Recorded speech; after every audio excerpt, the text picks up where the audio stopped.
Hey guys, and welcome back. Today I'll be showing you guys how you can automatically add captions to your videos on CapCut. So update your app first of all, and you don't have to select new project. You can just go to Captions, which is up here, and trust me, the button is up here. If it's not, then it's a bug on the app or you haven't updated it. It's not like me creating like false buttons to make this tutorial. It's just there.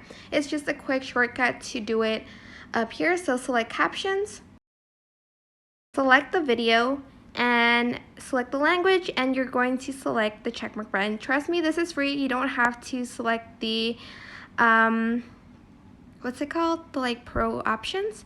Then you're going to select start, and you're going to wait for the app to create auto captions.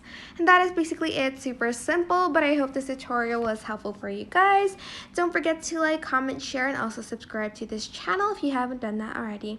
If you have any questions, just leave it in the comment section down below, and I'll try my best to answer them all for you guys. And if you found this video helpful, please click the thanks button above the description box down below. Thank you so much for watching. Bye!